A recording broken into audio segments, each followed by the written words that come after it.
But yeah, like I think you know, it's again, you see all these double standards and over in Overwatch all the time.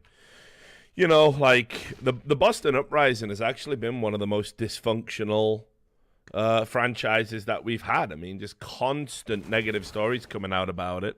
The fans never seem to be willing to accept that maybe there's some shit stuff that's been going over there. We've had rumors about poor accommodation. We had rumors about the sort of bullying of players with the whole Hook thing. Hook puts out one Medium post, and everyone's like, "Oh well, he must be the good guy. He's the hero in this narrative." Obviously, you had all this stuff with the crafts. Like it's like, oh, and of course, on top of that, one of the principal reasons why they moved to that revenue share for jersey money was because the Boston Uprising weren't selling any.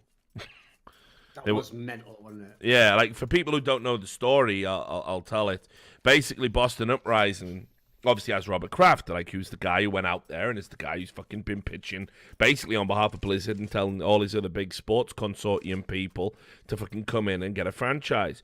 Well, the jerseys originally were done as, you know, you sell your jerseys, you keep your money.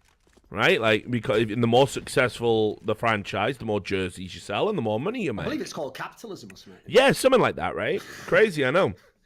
And then anyway, Boston Uprising was selling like fuck all, making like zero money from merchandise. So Blizzard decided, well, we can't have fucking our big boy upset about it. So what we're gonna do moving forward is now we all sell jerseys, but we do an equal revenue share across the board. So if you're, I don't know, a franchise like Houston that sells a fuck ton of jerseys and Boston Uprising selling none, you all get the same cut anyway.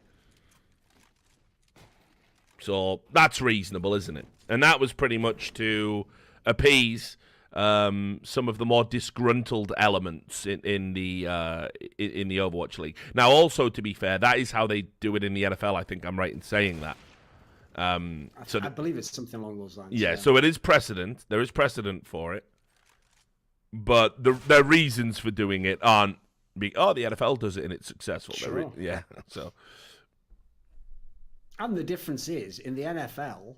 Well, the whole point of that is it's like the idea is you just all try and sell your gear and you know that everyone collectively is going to make money. In this example, you were almost incentivizing people. It's almost like some mad caricature of like what the argument always is against socialism of like people just sit around doing nothing and getting half the money. It's like that really is what people were doing. Yeah. That's what's mental. So the people who would like, I think off the top of my head, I think like the Fusion or something were going ham, like selling all that stuff. Like, yeah, they were just wrecking themselves basically.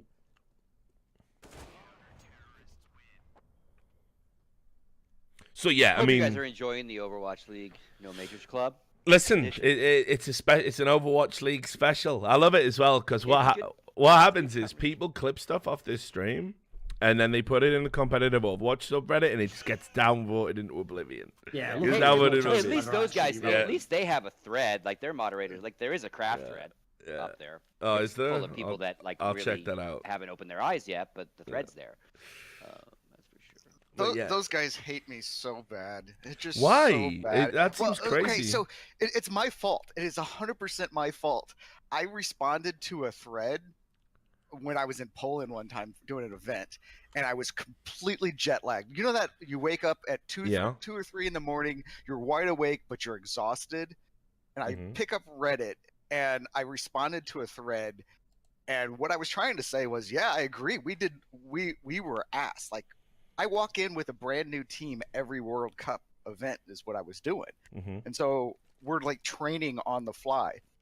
And I was agreeing with them, but the way I typed it, it didn't come out like that. It made it sound like I was making an excuse, and then people just, bam, destroyed me. And then Blizzard, of course, then it's like, hey, don't respond to that anymore. Now, if I would have responded to it, I might have been able to smooth things over, but I couldn't. So they absolutely destroyed me, and it rightfully so, because that show was ass. But guess what? I didn't have any fucking sound. What was that show? Times. What was that show? The Poland one in 2000. What year was that one? What game are we talking about here? Yeah, World Cup. Yeah, I didn't have sound there. I didn't have sound at all at the Thailand stop. Part of the Korea stop. part of Thailand. Thailand was completely, it was just awful. My video stuff was good, but I didn't have any audio. And then we were behind the stage, so it was so loud we couldn't even hear each other most of the time.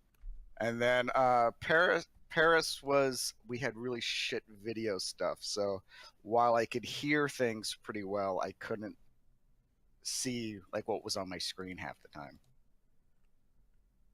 You know, it's kind of important for a director to see where he's going. But, just a tad. So yeah, those were terrible events. Mate, I've said it before, right? Put it this way. At their height, the League of Legends community was pretty bad. The way that they fucking harassed journalists out of the scene. People who were literally breaking stories that benefited them. You know, they're human trash as far as I'm concerned, but the difference is they grew up. And I think there's still some of those who are entrenched in their thinking about journalism and stories about Riot, whatever. But generally now, I think the League of Legends scene has a pretty okay-ish handle on how journalism functions. The Overwatch fucking community are just scum. Like, they're just scum to a person. The way they treat people who, like, enrich their game, the way they treat people who break vitally important stories. Like, I saw it, like, everyone's screeching about, oh, we need the rulebook to be public. It's super important. And Nate Nans is feeding you a fucking actual trail of shit, saying, oh, I'll release it when we're good and ready. It's just not ready yet. It's like, your league is up and running. How can you not have fucking rules, you stupid Has it even cunts? been officially released to No, this it day? still hasn't officially been released to this day. So, they released some pages of it, I think, recently referring to this thing that happened with, again, Uprising and that player having to stand out in the game against Shanghai Dragons. But anyway, whatever. So I made it a point of, like, I will use my extensive source network to get the rulebook that was given to all pros. And I'll tell you, I reached out to people I knew, and people were terrified. They were like, "This rulebook is on lockdown. I have a copy, but if it ever came back to me, And then I had to spend days, like, I had to go through the entire rulebook. And check for typos to make sure, as I said before, there weren't deliberate typos in each different rulebook. So I didn't just have to get one copy of the rulebook. I had to get 2 copies of the rulebook and put them side by side and go through character by character to make sure there was no subterfuge or craziness. Then I had to scan the rulebook. You'll notice I didn't upload the rulebook in case there was some sort of digital coding in the file or some watermarks or any crazy shit like that maybe you wouldn't pick up on. So I went to all this length to get the rulebook out to benefit primarily the players, but obviously the community. Because if you're a fan of a certain team and they get fucked over by a ruling, you need to know whether or not you have groundings for an appeal, whether or not you're being mistreated by the league, whether there's some sort of other fuckery afoot, some sort of prejudice or bias.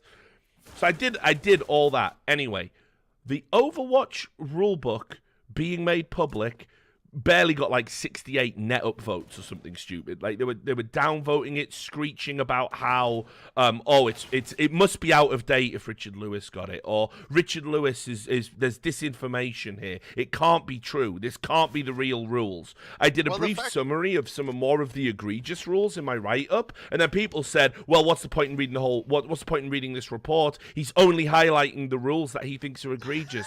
Well, of course, because they're fucking egregious. You stupid inbreds. He's only talking about the houses that are on fire. He's not talking about all these houses down the street that are perfectly in shape. Why are you only pointing to the fire? It is insane. Competitive Overwatch is basically the inverse of Ben Shapiro's slogan. It's that feelings don't care about your facts. So I did that, and again, like I say, it must have had an untold benefits for Overwatch holistically. Loads of players message me, thanking me. People, I'm never going to talk to these players again. I'm not going to fucking make PR content for a league that honestly is likely to crash and burn and set esports back 10 fucking years. I'm not on board with that shit. I'm not your PR guys. You either get your shit together, then we'll talk. But I don't think players were thanking me, that. So all the journalism around Blizzard stuff, people make their entire livelihood off of reporting on Blizzard news. And what you need to do that is access to Blizzard, getting to go to their events, getting to go to their shows. Most of that stuff, those journalists are getting flown by Blizzard to these places. They get put up in hotels. Sometimes they're provided with copy that, hey, maybe you want to include this into your write-up. That type of shit happens all the time.